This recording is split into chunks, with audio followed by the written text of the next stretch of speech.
Welcome back to another episode of Carson's Aquatics. Today is just one of those days where I have a few things I need to do and I figured might as well make a video of it. Why not? So if you guys like hearing me talk and you like hearing what's going on in the fish room, then this is the video for you. And what are we going to do today? Well, the most exciting thing and what I named this video is we are going to be moving my Buenos Aires Tetras, or some of them, into my turtle tank upstairs, and here's why. Well, first of all, here are the Buenos Aires Tetras. I've raised these guys all the way up their entire lives, and my plan all along has been to sell these guys to a fish store. So I finally called a couple fish stores. The first one did not have room for them, and the second one offered me 25 cents per fish, which these fish would sell for like $3, and they offered me less than 10% of what they would get. I don't really know much about like retail and percentage and profit or whatever, but I know that I'm not gonna give away these fish for 25 cents a piece without knowing like whose care they're gonna end up under. You know, if they're in a fish store, they could go to anyone. So I don't know, that just wouldn't sit right with me. I don't want to give these guys away for 25 cents each. I think, at least to me, they're worth more than that. And I mean, I kind of like have a connection with these guys at this point, so I'm just gonna keep all of them. Oh, well, I did actually give 6 of them away to a friend of mine, but all the rest of them I am keeping. So we'll move some of them into the turtle tank later. Before we do that, down in the quarantine tank, I set this up to quarantine my black skirt tetras and glow light tetras, which are now in the 55. But now in this tank is one of those baby Buenos Aires tetras. And here's what happened. Like I mentioned, I gave away 6 of the Buenos Aires tetras to one of my friends. And while I was netting one of those guys out,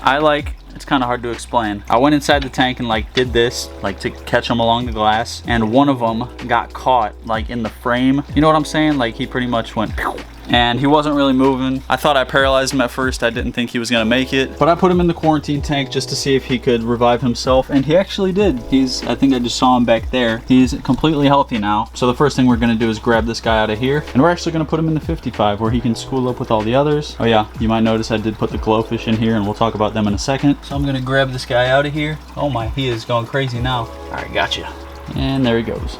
There he is right there. I'm sure he's gonna love it in this tank. And yeah, like I just mentioned, I did move all 4 of the glowfish into this community tank. They were in my 10-gallon Halloween themed aquarium up in my room. And I mean, it's not Halloween anymore. I didn't really want that set up in there. And I also want to put a different tank there, which will probably be coming soon. And I figured the glowfish would like it better in this tank. So I put them in there. They seem to be loving it. They're chilling with all the other tetras. And that is all the fish I'm gonna put in this tank. I was debating getting some neon tetras for this tank, but that is it. There's a lot of fish in this tank. I wouldn't call it overstocked, but this is about at the limit, where if I got a few more it would be overstocked. So this is where we're gonna stop getting fish for this tank. Now the next thing we're gonna do today is go through all of this crap that I got on Facebook Marketplace. This was all free, and it was supposed to come with a 29-gallon bow front tank, but when I showed up at the people's house, the tank was actually cracked. I'll show you the picture of what it was supposed to look like. I still decided to get the stand, which is full of supplies. So we're gonna go through it, pick out anything we might want. All these chemicals I'm pretty much not gonna use. I think the test kits I'll probably hold on to.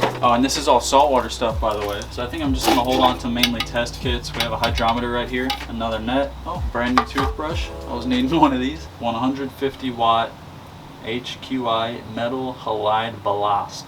I have no idea what this is. Yep, we'll hold on to the heater. Another air pump, salty siphon. I can wash it out, and a couple squeezy things. Here's the light. I'll probably hold on to this. A very quality net right there, directly in the trash. Oh, here's that power head. Good as new. Again, I got all this for free, and the only reason I really went to get it was because I thought I was getting the tank with it. And all this stuff is in pretty bad condition, so I probably should have left all this here. I guess we got a few things I can use or resell. But yeah, there it is. If you guys want free stuff or cheap aquarium stuff, go look on Facebook Marketplace. Now, let's head back inside. So now that we've gone through that pile of junk that I got on Facebook Marketplace, I do want to show you something real quick. Just for fun, I set up a little camera right there, right by the turtles basking area, that does live stream video to my phone. So at literally any time I could just go on my phone and look at my turtles if they're basking. I'll have a little clip of that right now. You can see what it looks like. Super cool. I don't know if I'm gonna keep the camera there long term, but I thought it might be fun to have for now. And now we can move on to the main point of this video, getting these Buenos Aires tetras situated in new tanks. I think I'm gonna put like 5 of them in the turtle tank upstairs, and then the rest of them I don't really know what we're gonna do with them. I think we might have to put them in the 40-gallon because I need this tank to be empty like by tomorrow. You guys will see why in my next video. I got a new fish for this tank, so we need all these Buenos Aires tetras out of here. I'm just gonna start scooping them out, and we'll figure out what we want to do with them from there.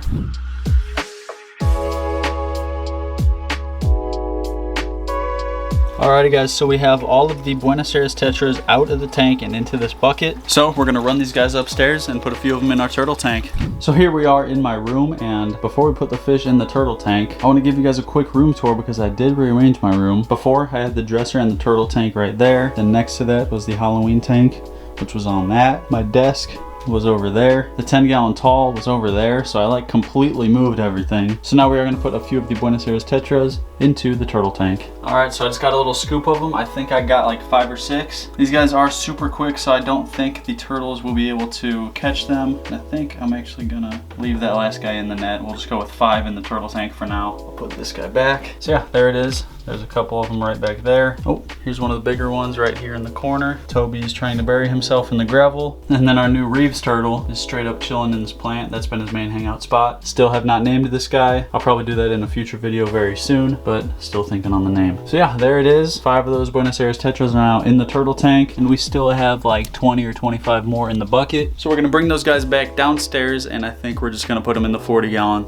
Alrighty guys, so I'm going to put the rest of the Buenos Aires Tetras into the 40-gallon breeder with the African clawed frogs and the angelfish. And before I do it, I am going to feed the angelfish just so they're distracted and they don't give the tetras a hard time. The angels are like semi-aggressive, but also the Buenos Aires Tetras are, I'm pretty sure. So these guys should all get along, and these Buenos Aires Tetras are way faster than the angelfish, so they should be able to stay out of trouble. Same thing with the frogs. And if the frogs do pick off 1 or 2 of these tetras, then I mean, it's fine. This is what we have to do for now. I can't have these tetras in the 25-gallon any longer, so this is what we're doing. Hopefully it works out all right. I'm sure it will. And there go the last 2. So you can see this main school of them right here, already staying as far away from the frogs as possible, and that's how it's going to be. They see that the frogs are bigger than them, they see that the angelfish are bigger than them, so they're just going to stay away from them. Eventually these guys will be big enough to where they won't even fit in the frogs' mouths. You can see the angelfish kind of coming over, checking them out, and they all just run away. They are way faster than the angelfish, and the angelfish will just get used to them and they'll stop like chasing them. You can see they saw the frog come over, so they all just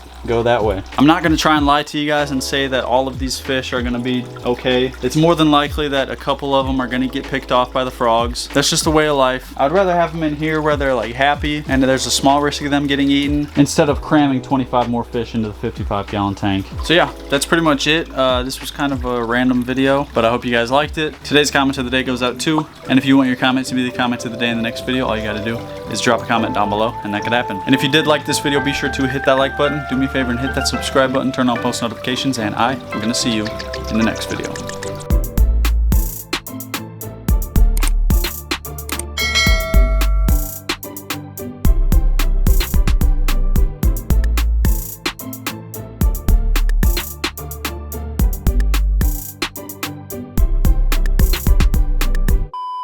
HQI metal halide ballast.